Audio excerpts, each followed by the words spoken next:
¿Qué harías si descubrieras que toda tu vida es una elaborada mentira? Prepárate, porque estás a punto de entrar en un mundo de secretos y poder. Antes de que empecemos, asegúrate de suscribirte, dejar tu like y activar las notificaciones, porque cada detalle de esta historia cuenta. Aquella mañana de martes comenzó como todas las demás en la vida de Leonor Sterling, inmersa en una perfección tan aséptica que llegaba a ser sofocante.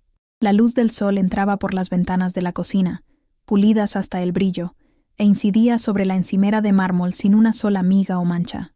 El olor a café recién hecho se mezclaba con el aroma del pan casero que ella se había levantado a preparar antes del amanecer, un ritual diario que ejecutaba con la precisión de un autómata. La casa, un ejemplo de arquitectura colonial con su césped impecablemente cortado, era un escenario, y Leonor, su directora de escena silenciosa. Todos los objetos estaban en su debido lugar, cada cojín alineado, creando una imagen de tranquilidad y orden, que era una mentira bien ensayada, una mentira que ella se ayudaba a contarse a sí misma todos los días, con la esperanza de que un día se convirtiera en verdad. Dentro de ella, sin embargo, el vacío era un huésped permanente, un frío que el calor de la cocina nunca lograba disipar.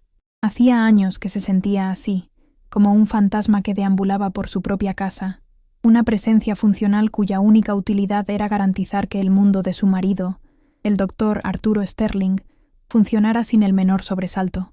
Recordaba una época en la que reía a carcajadas, en la que tenía opiniones firmes sobre política y arte, en la que su carrera como profesora de literatura parecía una promesa brillante.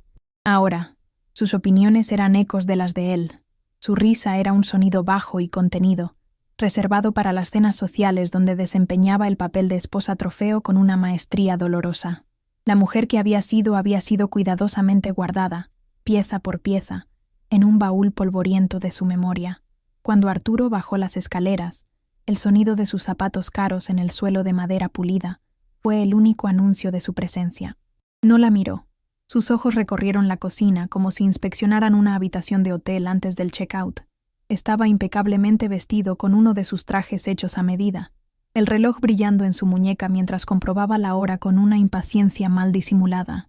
Leonor sintió el nudo familiar apretársele en la garganta, la humillación silenciosa de ser invisible. Dejó una taza de café delante de él, la porcelana tintineando suavemente contra el mármol. Él cogió la taza, bebió un sorbo rápido, todavía de pie, y sus ojos ya estaban en la tableta, recorriendo correos electrónicos e informes. Para él, ella no era una persona, sino una función, una extensión de la casa que lo servía. Con su deber matutino cumplido, y sin una sola palabra intercambiada entre ellos, Leonor subió al primer piso en dirección a la zona de la lavandería. Era una de sus muchas tareas diarias. Separar la ropa que necesitaba cuidados especiales en la tintorería. Una tarea mundana que le daba una extraña sensación de control en un mundo donde no controlaba absolutamente nada. Cogió el cesto de la ropa sucia de su habitación, el sutil olor del perfume caro de él mezclado con el de ella, una intimidad fabricada que ahora le provocaba náuseas.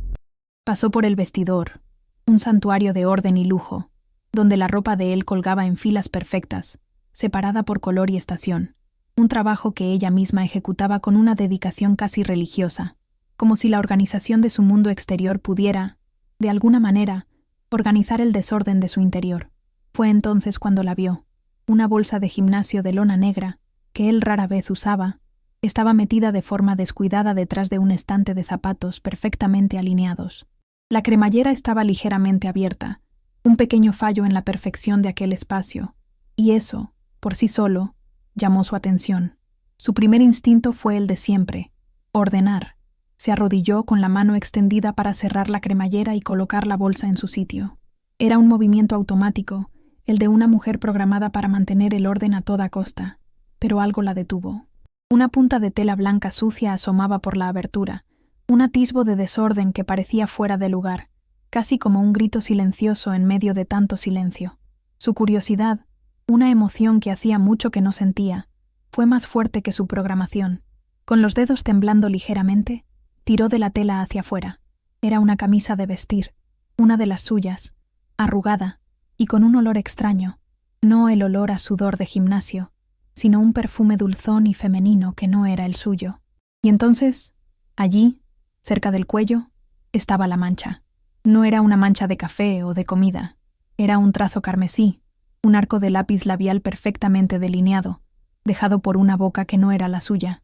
El color era vibrante, casi agresivo contra el blanco del algodón, una marca de propiedad, una declaración descarada.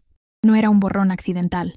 Era una impresión clara, irrefutable, el tipo de marca que solo se deja en un acto de pasión o de profundo descuido, y ella sabía que Arturo nunca era descuidado. El mundo de Leonor dejó de girar. El cesto de la ropa se le escurrió de los dedos y cayó al suelo con un golpe sordo, pero ella no lo oyó. Todo el sonido fue absorbido por un vacío, y lo único que existía era aquella marca roja quemándole las retinas. La sangre huyó de su rostro, dejando su piel fría y pegajosa. Sintió el suelo de mármol helado a través de sus rodillas, una sensación que la anclaba a una nueva y terrible realidad. Su corazón, el órgano que su marido pasaba los días arreglando en otros, comenzó a latir descontroladamente en su pecho, una arritmia de puro dolor y conmoción. Era como si el músculo supiera, antes que su mente, que había sido irremediablemente roto. En un instante, los 15 años de matrimonio se desarrollaron ante ella como una película acelerada, pero ahora la banda sonora era de traición.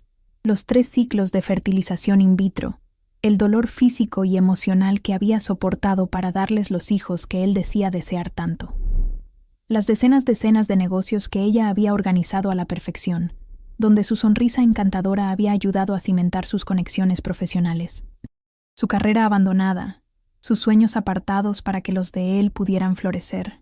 Todo, cada sacrificio, cada momento de dedicación, fue súbitamente recontextualizado por aquella mancha de lápiz labial. Era la firma de una mentira, la prueba de que su vida entera había sido construida sobre un cimiento podrido. Las piezas del puzzle, que antes flotaban en su mente como dudas aisladas, encajaron con una claridad brutal.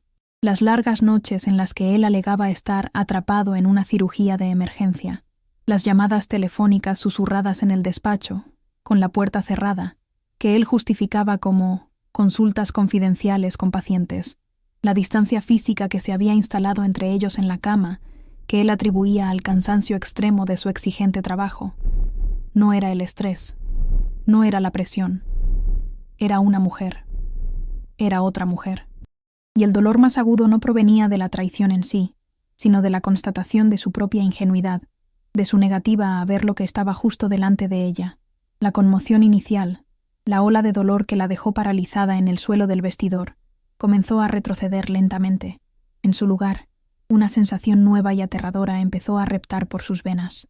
No era todavía rabia, ni siquiera resolución. Era una lucidez fría y cortante, el tipo de claridad que solo se encuentra en el epicentro de la devastación. Miró la camisa arrugada en su mano y, por primera vez, no vio la traición de un marido. Vio el rostro de un extraño. El hombre con el que compartía cama, casa y vida era alguien a quien no conocía en absoluto. La perfección que tanto se había esforzado por mantener no era solo una fachada, era una prisión elaborada, y ella había sido su prisionera más obediente. Lentamente, como si sus miembros pertenecieran a otra persona, Leonor se levantó del suelo frío. Le dolían las rodillas, pero el dolor físico era un eco lejano de la fractura que sentía en el alma. Con una calma que la asustó, cogió la camisa ofensiva, la dobló cuidadosamente y la volvió a meter en la bolsa de gimnasio. Cerró la cremallera, el sonido metálico cortando el silencio del vestidor. Luego, cogió la bolsa y la colocó en el fondo de un armario, detrás de una pila de maletas de viaje antiguas. Escondió la prueba, no por negación, sino por un instinto primitivo y recién descubierto de autopreservación. Su campo de batalla no sería una confrontación ruidosa e histérica, sería una guerra silenciosa, y acababa de esconder su primera arma. Caminó hasta el baño principal, un espacio vasto de mármol y cristal que parecía más un spa de lujo que un espacio íntimo. Apoyó las manos en el lavabo y se enfrentó a su reflejo en el espejo. La mujer que le devolvía la mirada estaba devastada. Su rostro estaba pálido. Sus ojos, normalmente de un castaño cálido y gentil, estaban ahora oscuros y vacíos, la boca entreabierta en una O silenciosa de conmoción. Vio las finas líneas de cansancio alrededor de los ojos, que antes veía como marcas de una vida bien vivida, y ahora parecían los surcos de una larga y tonta servidumbre. Pero bajo aquella máscara de dolor, algo más se agitaba, una dureza que no reconocía. Con un esfuerzo monumental, enderezó la espalda, respiró hondo y forzó sus músculos faciales a relajarse, componiendo una máscara de serena neutralidad. La función tenía que continuar. Comprendió, con una intuición animal, que una explosión de rabia era exactamente lo que Arturo esperaría. Él sabría cómo manejar gritos y lágrimas. La calificaría de histérica, emocionalmente inestable, usando su dolor en su contra para posicionarse como la víctima de su irracionalidad. Era un maestro de la manipulación, un cirujano no solo de corazones, sino de narrativas. No le daría esa satisfacción. El silencio sería su respuesta. La observación, su nueva táctica. Necesitaba más que una mancha de lápiz labial. Necesitaba entender la dimensión total de la mentira, mapear la geografía completa de su traición antes de dar el siguiente paso. Su mente, antes ocupada con listas de la compra y horarios de los niños, comenzó a trabajar con una lógica fría y estratégica. Bajó las escaleras en el preciso momento en que Arturo se preparaba para salir. Se estaba ajustando la corbata frente al espejo del vestíbulo, su postura irradiando autoconfianza y propósito. Se giró y la vio, y su expresión no contenía nada más que una leve irritación. Voy a tener un día largo. Reunión del consejo y luego 2 cirugías complejas. No me esperes para cenar, dijo, su voz casual y desprovista de cualquier afecto. Pasó a su lado, el olor de su perfume envolviéndola como una niebla venenosa, y le dio un beso rápido y seco en la mejilla, un gesto tan automático y sin significado como cerrar la puerta del coche. No notó su silencio, su rigidez, la tormenta que se agitaba tras sus ojos tranquilos. Para él, ella era solo parte del escenario. El sonido de la puerta principal al cerrarse resonó por toda la casa. El clic de la cerradura, que antes significaba el inicio de un largo día de soledad, sonó ahora como el pistoletazo de salida para su propia liberación. La casa estaba vacía. El silencio ya no era opresivo. Era un vacío esperando a ser llenado. Un espacio donde finalmente podía pensar sin la sombra de él cerniéndose sobre ella. Caminó por la sala de estar, sus pasos resonando en el suelo de madera. Miró los retratos de familia en las paredes. Sonrisas felices, abrazos escenificados, momentos de una felicidad que ahora sabía que era una farsa. La casa no era un hogar, era un museo dedicado a un matrimonio que nunca existió de verdad. La rutina, sin embargo, era una tirana implacable.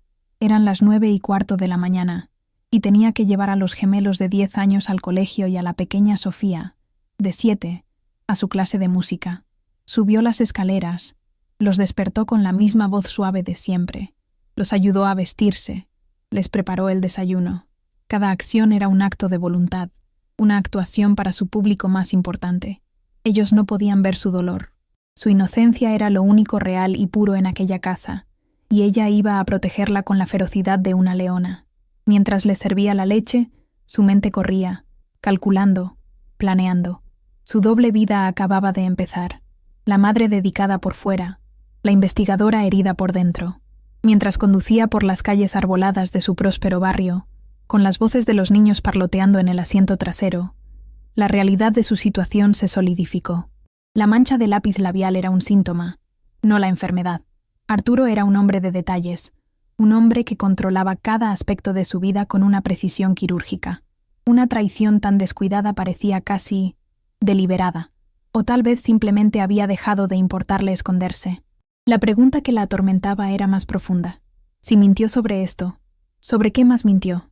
Su mente comenzó a hurgar en los rincones oscuros de su matrimonio, buscando otras fisuras, otras inconsistencias que había ignorado por conveniencia o por amor ciego. La respuesta le llegó en un destello de claridad, mientras esperaba en el coche, frente a la escuela de música de Sofía. Las finanzas. Arturo controlaba las finanzas de la familia con mano de hierro. Ella recibía una asignación generosa, tratada más como una niña que como una socia, y nunca cuestionó sus decisiones de inversión o sus cuentas. Él decía que era demasiado complicado para ella. En aquel momento, esa frase, que antes había aceptado como una forma de protección, Le sonó como un insulto y una alarma. El dinero siempre sigue un rastro. Si había una doble vida, habría un rastro financiero. Necesitaba pruebas, no sospechas. Necesitaba hechos, no sentimientos. Su dolor emocional se estaba transformando en un objetivo práctico y tangible. Después de dejar a Sofía en su clase, Leonor volvió a casa. Al entrar por la puerta principal, la sensación era diferente. Ya no era su refugio, su santuario. Era territorio enemigo, un laberinto de secretos que necesitaba navegar. El corazón le latía con fuerza en el pecho, una mezcla de miedo y una extraña y sombría excitación. Subió las escaleras, no hacia su habitación, sino hacia la única estancia de la casa que siempre había evitado, el lugar que era el verdadero santuario de Arturo, su despacho en casa, una puerta de roble macizo que estaba casi siempre cerrada, guardando los secretos de su imperio profesional y, como sospechaba ahora, personal. Se detuvo frente a la puerta, la mano suspendida sobre el pomo de latón frío. Dudó un segundo. Invadir su privacidad era una línea que nunca se había atrevido a cruzar. Se había construido sobre una base de confianza y respeto mutuo, o al menos eso era lo que ella creía. Pero la confianza había sido hecha pedazos aquella mañana, en el suelo del vestidor. El respeto había sido aniquilado con cada palabra no dicha, cada ausencia inexplicada. Con una respiración profunda, giró el pomo y abrió la puerta. El olor a cuero, papel antiguo y su perfume caro le llenó las fosas nasales. Entró, cerrando la puerta tras de sí con un suave clic. Estaba dentro. La caza de la verdad había comenzado oficialmente. El despacho de Arturo era un reflejo perfecto del hombre en el que se había convertido. Frío, imponente y meticulosamente organizado. Un gran escritorio de caoba dominaba el centro de la sala, su superficie pulida libre de cualquier desorden, excepto por un ordenador de última generación y un único portalápices de plata. Las paredes estaban adornadas no con fotos de familia, sino con sus diplomas enmarcados, premios de medicina y fotografías de él junto a políticos influyentes y celebridades a las que había operado. Era un mausoleo a su propio ego, un recordatorio constante de su importancia. Leonor se sintió una intrusa, una profanadora en este templo de autoadoración, pero el sentimiento de transgresión fue rápidamente reemplazado por una determinación helada. Comenzó su búsqueda por el escritorio, abriendo los cajones uno por uno, con cuidado para no perturbar el orden perfecto. El primer cajón solo contenía artículos de papelería caros, bolígrafos que probablemente costaban más que su presupuesto semanal del supermercado. El segundo, archivos de pacientes antiguos, todos etiquetados y archivados alfabéticamente. El tercero, manuales técnicos de equipo quirúrgico. Todo estaba exactamente donde debía estar, limpio, ordenado e impenetrable. Una oleada de frustración comenzó a crecer dentro de ella. Quizás estaba equivocada. Quizás él era simplemente bueno escondiendo sus rastros. O quizás la traición era solo eso, un caso sórdido sin las complejas capas de engaño que ella estaba empezando a imaginar. Por un momento, dudó de sí misma. Se sentó en la silla de cuero de Arturo, el material frío contra su piel, y se sintió pequeña y tonta. ¿Quién era ella para pensar que podía desentrañar los secretos de un hombre tan calculador? Ella, el ama de casa, la mujer que organizaba cenas y llevaba a los niños al colegio. Pero entonces, la imagen de aquella mancha de lápiz labial carmesí volvió a su mente, vívida e insultante. No era paranoia, era un hecho. Su intuición, largamente dormida, le gritaba que había más, mucho más, escondido bajo la superficie pulida de su vida. Solo necesitaba aprender a mirar, a pensar como él. Cerró los ojos y se forzó a entrar en la mente de Arturo. Era un hombre de control, obsesionado con la imagen y la seguridad. ¿Dónde escondería un hombre así sus secretos más profundos? No sería en un cajón obvio. Sería en un lugar que nadie pensaría en buscar. Un lugar que estuviera a la vista de todos, pero invisible. Se levantó y comenzó a examinar la sala, no como su esposa, sino como una detective. Su mirada pasó por las estanterías de libros de medicina, por la estatuilla de cristal que había ganado el año pasado, y se posó en una gran pintura al óleo que él había comprado en una subasta benéfica. Era un paisaje sombrío y sin gracia, que nunca encajó en la decoración de la casa. Él siempre había insistido en mantenerla allí. ¿Por qué? Con el corazón latiendo descompasadamente, se acercó a la pintura. Era pesada, el marco de madera oscura y ornamentada. Con un esfuerzo, logró desplazarla ligeramente hacia un lado, y allí estaba, empotrado en la pared, pintado del mismo color para camuflarse, estaba el teclado numérico de una pequeña caja fuerte digital. El aire se le escapó de los pulmones en un silbido. Una caja fuerte. Tenía una caja fuerte secreta en su despacho en casa, y ella nunca lo supo. La magnitud de su exclusión de la vida real de él la golpeó con la fuerza de un puñetazo físico. ¿Cuántos otros secretos guardaban aquellas paredes? ¿Cuántas otras partes de él estaban encerradas, fuera de su alcance? Ahora, un nuevo obstáculo se erguía ante ella. La combinación. Un código de 4, 6, quizás 8 dígitos. Podría ser cualquier cosa.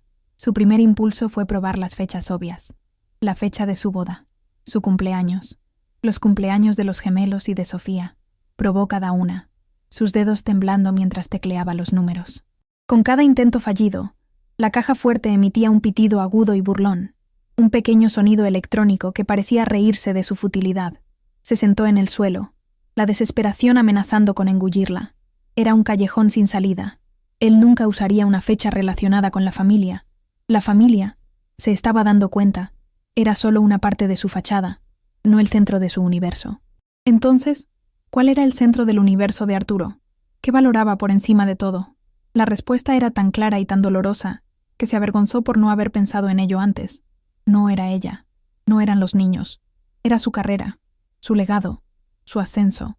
Recordó el día, 3 años antes, en que fue nombrado jefe de cirugía cardíaca del hospital. No lo celebró con ella con una cena íntima, lo celebró con una fiesta extravagante para sus colegas, donde apenas habló con ella. Recordó el brillo en sus ojos aquella noche, un brillo de puro triunfo y poder que nunca le había visto tener por nadie más.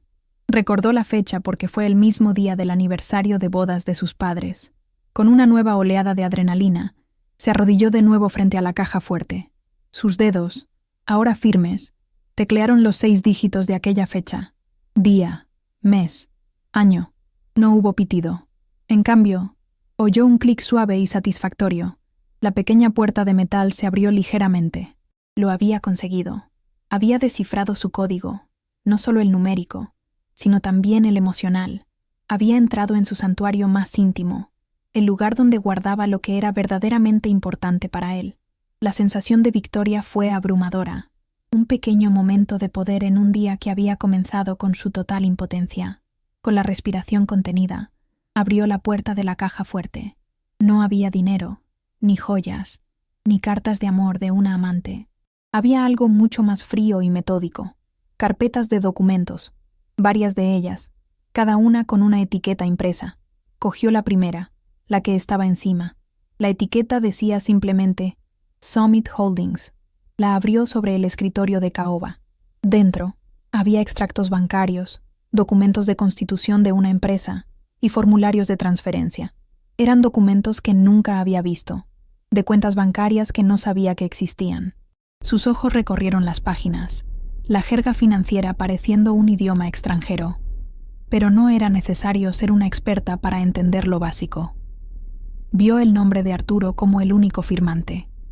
Vio transferencias mensuales regulares, de valores elevados, moviéndose de una de sus cuentas conjuntas a las cuentas de esta misteriosa empresa, Summit Holdings S.A. de SEBI. Sumando los importes, se dio cuenta de que, en los últimos 2 años, casi $250,000 había sido desviado. El lápiz labial en la camisa era una traición del corazón. Esto era una traición de su vida, de su seguridad, de la sociedad que ella creía que tenían. La mentira era mucho más grande de lo que había imaginado. El shock de la traición financiera la dejó sin aliento. Sentada en la silla de cuero de Arturo, Leonor se sentía como si se estuviera ahogando en aguas profundas y oscuras. Cada revelación era una nueva ola que la arrastraba hacia abajo. Dejó la carpeta de Summit Holdings sobre el escritorio, su mano temblando incontrolablemente. Su mente, ya en sobrecarga, apenas podía procesar la escala del engaño, pero su mirada fue atraída de nuevo hacia la caja fuerte abierta. Había otra carpeta dentro, más delgada, con una etiqueta que le heló la sangre. No era un nombre de empresa. La etiqueta decía simplemente Archivos médicos, personal y confidencial. ¿Por qué guardaría un hombre sus archivos médicos en una caja fuerte secreta, a menos que contuvieran algo que necesitaba desesperadamente esconder del mundo? Con una creciente sensación de pavor, cogió la segunda carpeta. Sus manos parecían de plomo. La abrió y encontró una serie de informes de laboratorio y dictámenes médicos que se remontaban a más de una década. La mayor parte de la terminología era demasiado compleja para que ella la entendiera, una jerga densa de cardiología. Pero entonces, una frase, subrayada con bolígrafo rojo en uno de los informes más antiguos, le saltó a la vista. Diagnóstico confirmado de miocardiopatía hipertrófica hereditaria. Enfermedad cardíaca. Hereditaria. El mundo se inclinó sobre su eje. Ella conocía esa condición. Había leído sobre ella cuando el padre de Arturo murió repentinamente, años atrás, de un supuesto ataque cardíaco fulminante. La familia nunca había hablado mucho de ello, siempre tratando el asunto con una extraña reserva. Ahora, esa reserva tenía un sentido horrible. Arturo lo sabía. Sabía, probablemente desde la muerte de su padre, que era portador de un defecto genético, una bomba de tiempo en su propio corazón, con una probabilidad del 50% de transmitirla a cualquier hijo que tuviera. Y esa constatación chocó violentamente con el recuerdo más doloroso y sagrado de su vida en común, los años de tratamientos de fertilización in vitro, la imagen de sí misma, inyectándose hormonas, llorando con cada ciclo fallido, celebrando con lágrimas de alegría cuando finalmente concibieron a los gemelos. Todo eso pasó por su mente. ¿Por qué un hombre tan obsesionado con la perfección, con un legado impecable, arriesgaría tener hijos con un defecto genético tan grave? La pregunta flotó en el aire del despacho, fría y amenazadora. Hojeó los papeles con una urgencia febril, buscando respuestas, y encontró otro nombre que reconoció al instante: Clínica de Fertilidad San Judas. Era la clínica donde habían pasado por todo, donde habían depositado todas sus esperanzas y una parte considerable de sus ahorros. Y, junto al nombre de la clínica, en un memorando interno, estaba el nombre del director, el Dr. Halloween, un hombre que siempre la había tratado con una simpatía paternalista que ahora le parecía siniestra. Siguió leyendo, con el corazón martilleándole en las costillas, sintiendo que estaba al borde de un precipicio, a punto de descubrir algo de lo que quizás nunca se recuperaría. Y entonces, lo encontró. Enterrado en medio de informes de laboratorio y gráficos de fertilidad, había un documento diferente, una hoja de papel con membrete interno de la clínica, marcada como «Confidencial» en la parte superior. Era una orden de procedimiento, fechada en su primer ciclo de tratamiento exitoso. Vio su nombre, su número de paciente, vio el nombre de Arturo, y luego leyó la línea que destruyó lo que quedaba de su mundo. Bajo el título «Notas e instrucciones especiales» estaba escrito: «Instrucciones especiales del Dr. Sterling. Debido a problemas de calidad de la muestra, proceder a la sustitución por donante anónimo compatible. Mantener confidencialidad absoluta a petición del paciente». Leonor leyó la frase una vez, 2 veces, 3 veces. Las palabras danzaban ante ella, negándose a tener sentido. Sustitución. Donante anónimo. No era posible. Era un error, un fallo administrativo. Pero en el fondo de su alma, lo sabía. Sabía que era verdad. Esta era la respuesta a su pregunta. Arturo no se había arriesgado a transmitir su enfermedad a sus hijos. Simplemente se había asegurado de que los hijos no fueran suyos. La había dejado pasar por años de dolor y esperanza, creyendo que estaban construyendo una familia juntos, cuando en realidad él había orquestado un fraude genético, creando una familia perfecta con material de un extraño para proteger su propia imagen manchada. Los papeles cayeron de sus manos y se esparcieron por el suelo. Un sonido gutural, un sollozo de pura agonía, escapó de su garganta. No era llanto, era el sonido de un alma siendo partida en 2. Se llevó la mano a la boca, el sabor amargo de la bilis subiéndole por la garganta. Corrió al pequeño baño anexo al despacho y vomitó violentamente, vaciándose de todo lo que tenía dentro, como si su cuerpo intentara expulsar el veneno de aquella verdad. La traición del lápiz labial era una herida superficial en comparación con esto. Esto era una amputación. No solo había traicionado su matrimonio, había robado la esencia misma de su maternidad. la verdad fundamental de sus hijos. Cuando la oleada de náuseas finalmente pasó, se quedó allí, temblando, agarrada al lavabo frío, mirando su rostro devastado en el espejo. La mujer que le devolvía la mirada era irreconocible, pero detrás del dolor, detrás de la conmoción, una nueva emoción se estaba forjando en el fuego de aquella traición final. La claridad fría de la mañana, que se había transformado en determinación estratégica, ahora se solidificaba en algo mucho más duro, mucho más peligroso, una furia helada e implacable. Esto ya no era sobre un corazón roto o un matrimonio deshecho. Esto era sobre un crimen contra ella, y sobre todo, un crimen contra sus hijos, que vivían una mentira sin saberlo. Su dolor se transformó en un propósito, su humillación se transformó en combustible. No iba simplemente a dejarlo. Eso sería demasiado fácil. Eso sería dejarlo continuar viviendo su vida de mentiras, quizás con otra mujer, a la que le contaría la misma historia. No, iba a exponerlo, iba a desmantelar su imperio de engaños, pieza por pieza, hasta que no quedara nada más que la verdad desnuda y cruda de su monstruosidad. La guerra ya no era sobre divorcio o dinero, la guerra era sobre justicia. Y ella, la esposa silenciosa e invisible, sería el general. Con una calma aterradora, volvió al despacho. Se arrodilló y recogió cada hoja de papel del suelo. Las alisó con cuidado y las volvió a colocar en la carpeta. Sacó el móvil del bolsillo y, con las manos ahora firmes, fotografió cada página, cada extracto bancario, cada informe médico, cada firma. Creó una copia digital de todo el arsenal que acababa de descubrir. Luego, volvió a colocar las carpetas en la caja fuerte, exactamente como las había encontrado. Cerró la puerta, oyó el clic y movió la pintura de vuelta a su lugar. Borró sus rastros. Su investigación apenas comenzaba, y su primer acto fue asegurarse de que el enemigo no supiera que su castillo estaba a punto de ser asediado. Al cerrar la puerta del despacho de Arturo, Leonor sintió como si estuviera sellando una tumba, la tumba de la mujer que había sido, de la vida que creía tener. Bajó las escaleras y miró su casa con ojos completamente nuevos. Los sofás de diseño, las alfombras persas, las obras de arte cuidadosamente seleccionadas, nada de eso le pertenecía. Eran atrezo en el escenario de Arturo, elementos de la fachada de una vida perfecta que él había construido sobre un fundamento de mentiras. Sintió una repulsión física por aquellos objetos, por aquel espacio.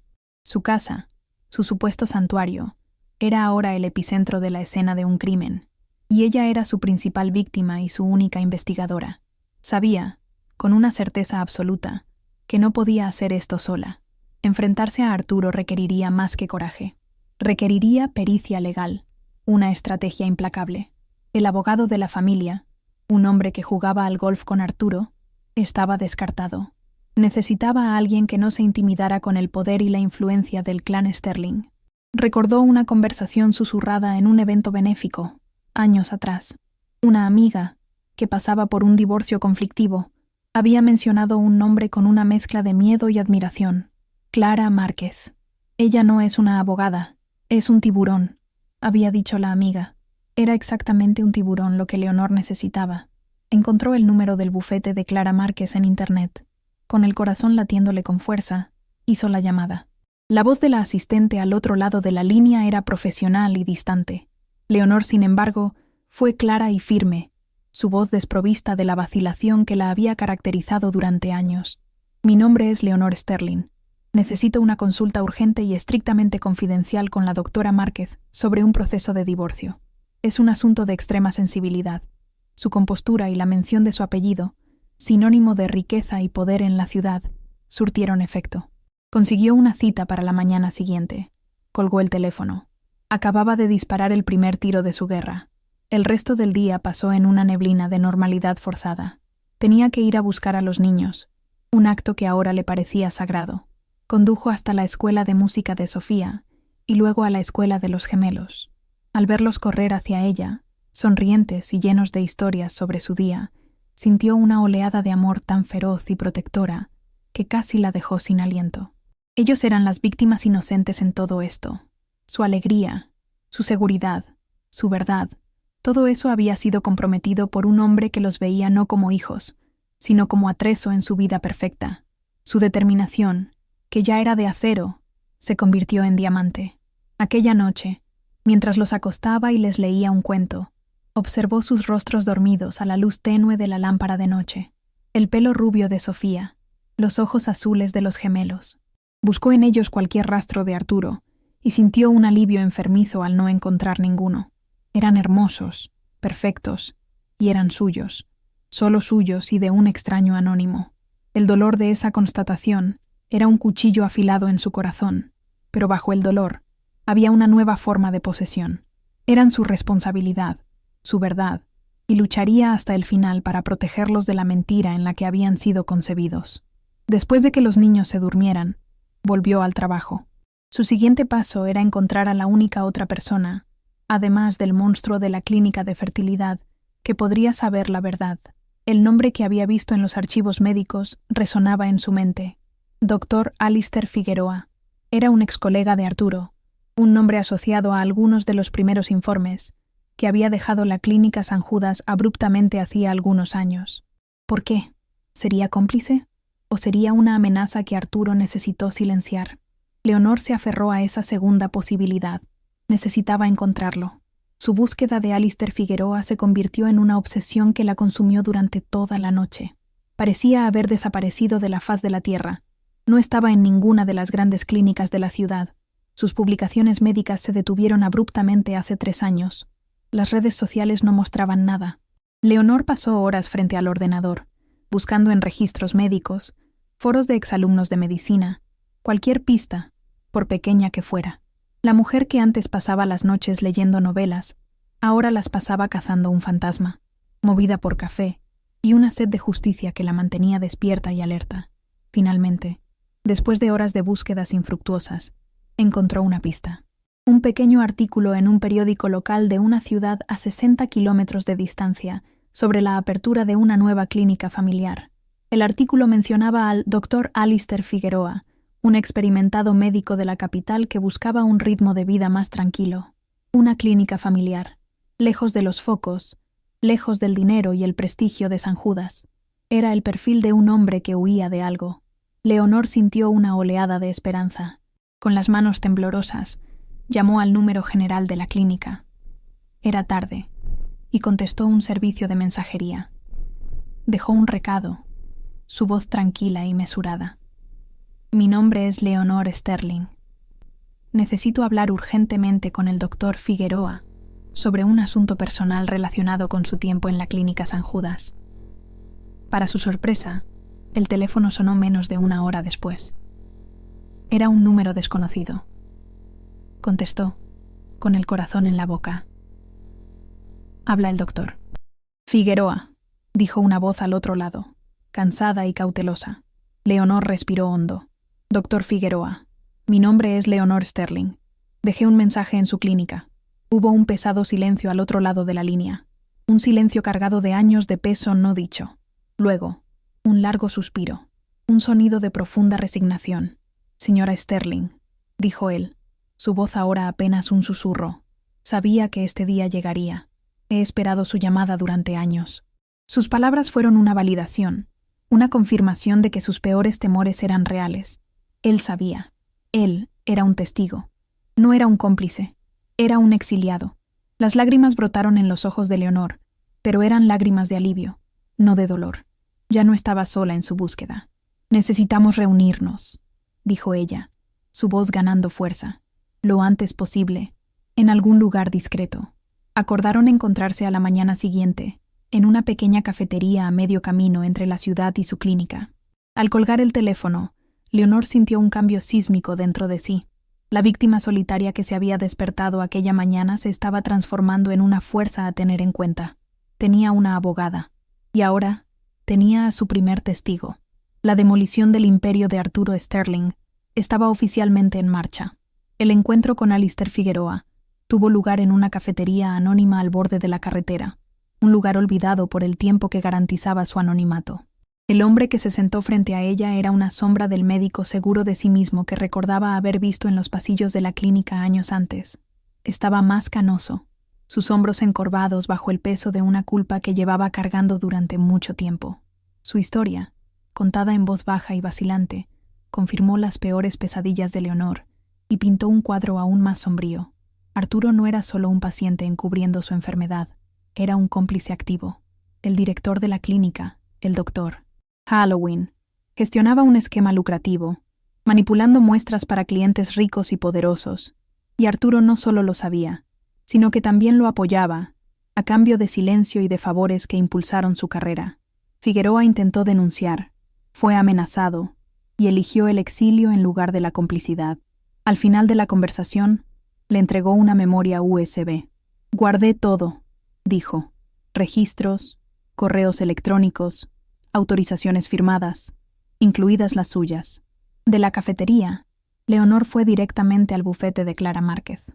La abogada, una mujer de mirada penetrante y postura de depredadora, escuchó la historia de Leonor sin interrupción. Leonor puso todo sobre la mesa pulida: las fotografías de los extractos bancarios, los archivos médicos, la memoria USB de Figueroa. Mientras hablaba, vio la expresión de Clara pasar de la conmoción profesional a una admiración reticente y luego a un hambre depredadora. Este no era un divorcio común, era el caso de una vida.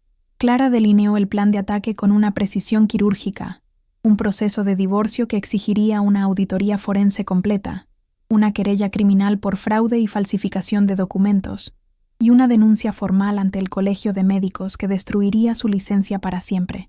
«Vamos a dejarlo sin nada», dijo Clara, con un brillo peligroso en los ojos. «No sabrá qué lo ha golpeado». Los meses siguientes fueron un ejercicio de autocontrol para Leonor. Mientras Clara y su equipo construían el caso entre bastidores, ella desempeñaba el papel de la esposa abandonada y con el corazón roto. Soportó las llamadas de los abogados de Arturo, que la bombardeaban con ofertas de acuerdo humillantes. Dejó que él creyera que era débil, inestable, dispuesta a aceptar migajas para evitar un escándalo. La arrogancia de Arturo crecía con cada aparente concesión de ella. Empezó a presentar a Olivia en eventos sociales, a probar los límites, convencido de que Leonor era una nota a pie de página olvidada en su nueva y brillante vida. No tenía ni idea de que la mujer que despreciaba estaba construyendo silenciosamente su guillotina. La oportunidad perfecta surgió en forma de una elegante invitación en papel crema. La gala anual del Hospital San Judas, el evento social más prestigioso del calendario médico de la ciudad. Y en el centro del evento de aquel año estaría Arturo, que iba a recibir el premio a la ética médica por servicios ejemplares e integridad inquebrantable. La ironía era tan poética, tan perfecta, que Leonor casi se rió a carcajadas. El universo le estaba ofreciendo el escenario ideal para su escena final. Su caída no sería en un tribunal anónimo, sería frente a todos sus pares, en el preciso momento de su mayor triunfo. En los días previos a la gala, la ofensiva final fue coordinada con una precisión militar. Clara concertó una reunión confidencial de emergencia con los principales miembros del consejo del hospital, incluida su presidenta, la doctora Evelyn Ríos. Ante ellos, presentaron las pruebas irrefutables: el fraude financiero, la manipulación en la clínica, los testimonios, las firmas. Los rostros en la sala pasaron de la incredulidad al horror y a la furia. La reputación del hospital estaba en juego.